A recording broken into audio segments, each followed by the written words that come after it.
अस्सलाम वालेकुम। आज का हमारा जो टॉपिक है second topic of the varieties of English by doctor Farida Pawan. ठीक है, she is the teacher of institution teaching in institution of English language and literature, the most beautiful and funniest teacher I have ever seen. Okay, so the topic of this is factors of variation of English. ठीक है, variation English की variation में जो factors आते हैं वो क्या है, किस वजह से जो है वो वेरिएशंस आती हैं।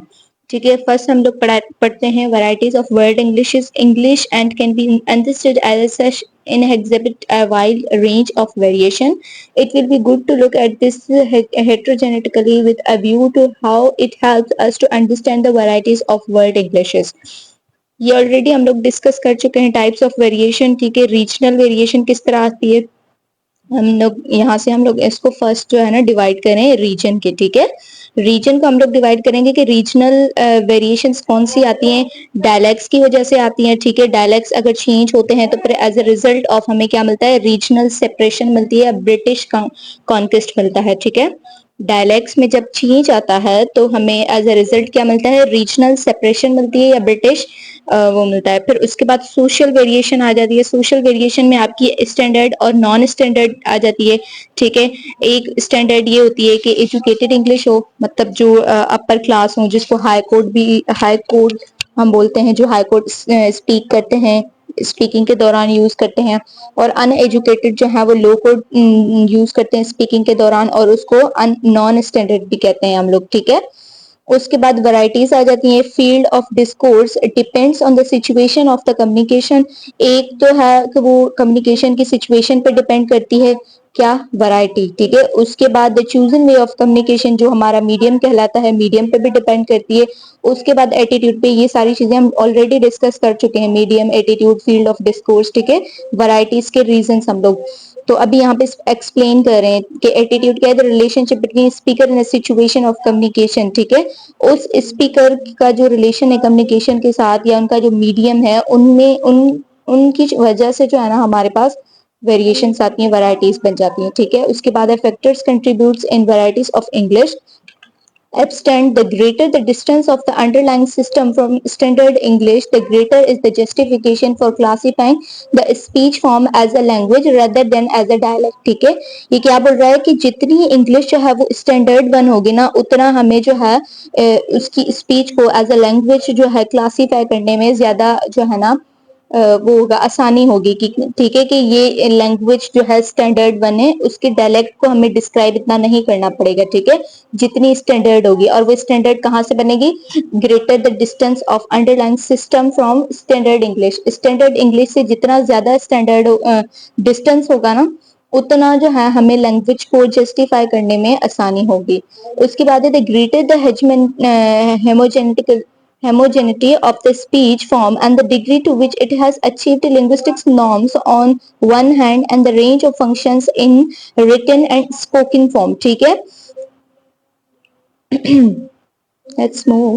Attitudes are the speakers' attitudes can be even more important if they wish to regard widely divergent speech forms as varieties of one language, as in China, or minimally different ones as a distinct language, as recently in the case of Serbian and Croatian, the linguist cannot tell the speakers they are wrong. ठीक है, अब इसमें क्या बता रहा है कि आपका एटीट्यूड जो है आपकी स्पीकर्स का, मतलब जो आपका स्पीकर है उसका एटीट्यूड भी जो है ना, मतलब इम्पोर्टेंट रोल प्ले करता है किस चीज में, क्योंकि जब वो डिफरेंट वैरायटीज बोलेगा ना तो डिफरेंट एटीट्यूड्स के साथ बोलेगा। ठीक है, लेकिन अगर उनका एक ही एटीट्यूड होगा, एक ही वैरायटी होगी ना, तो उसको जो है ना एनालाइज करने में बिल्कुल आसानी होगी, और उनको जो लिंग्विस्ट है ना, लिंग्विस्ट, ठीक है, वो उनको गलत नहीं कह सकते, क्योंकि उनके पास एक स्टैंडर्ड वन फॉर्म है। अगर वो डिफरेंट चीजें बोलेंगे, फॉर एग्जांपल मैं अगर एक ही सेंटेंस में डिफरेंट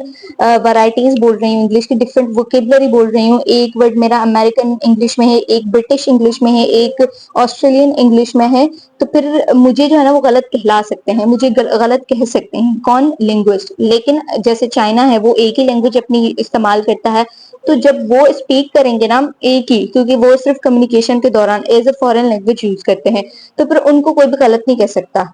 लिंग्विस्ट, ठीक है। उसके बाद एक्विजिशन आ जाती है। Incomplete language learning by entire group of speakers can cause the vernacular drift away from the initially intended aim so that new norms emerge. Compare, for instance, the emergence of Romance language and the birth of English-related pidgins and Creole. In most cases such inter-languages do not develop into new systems, ठीक है।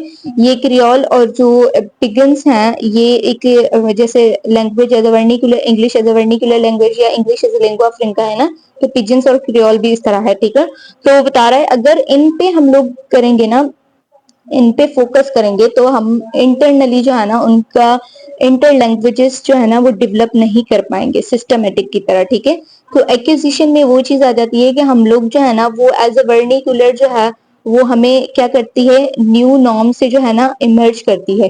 English as a vernacular language जब बनती है ना, अगर हम English as a vernacular use करें तो वो जो हमारे न्यू नॉर्म्स होते हैं ना उनको इमर्ज करती है, और न्यू नॉर्म्स की वजह से क्या होता है, ऑब्वियसली वैरायटी डेवलप होती है, ठीक है।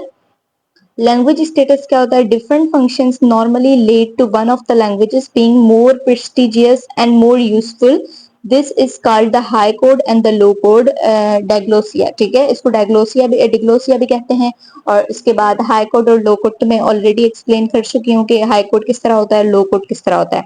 The degree to which language can be considered as a full bridge, then he decided to be the basis of its standardization and functional range. Within the system, dialects and registers will be distributed in an ordered heterogeneity which is mastered by the users of the language to a greater or lesser extent depending on their age, education, experience, etc. This makes up their communicative competence, ठीक है।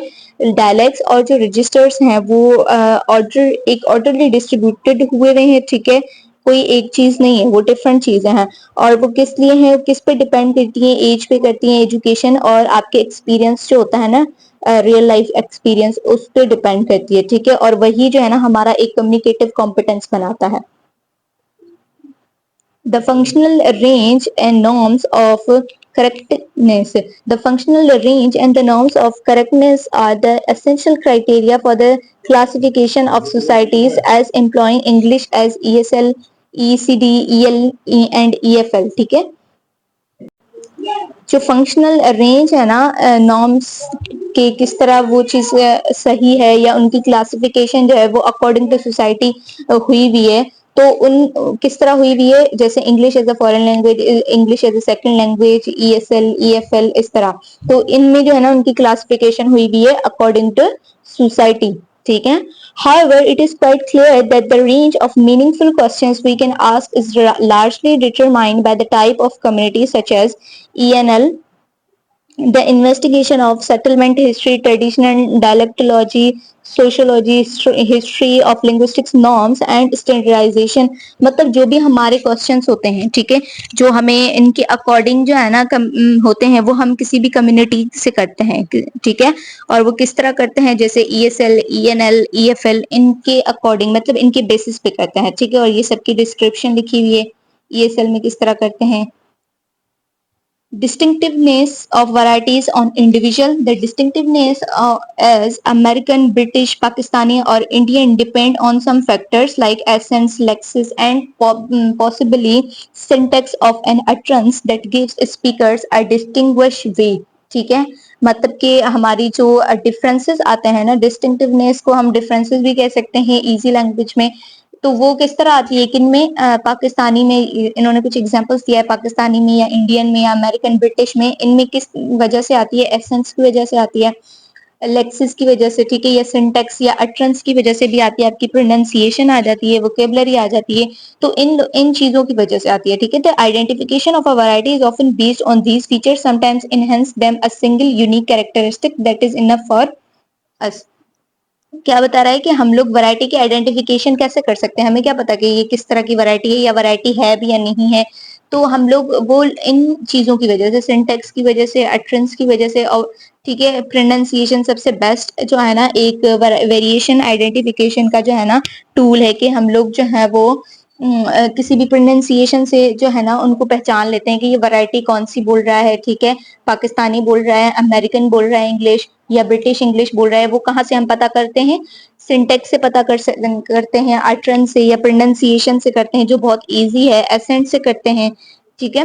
तो उसका बता रहा है कि हर किसी की अपनी अपनी यूनिक जो है ना वो कैरेक्टरिस्टिक्स हैं। ओके, सो टॉपिक जो है हमारा कंप्लीट हो चुका है और नेक्स्ट टॉपिक पे मिलते हैं, ठीक है। Thank you, Allah Hafiz.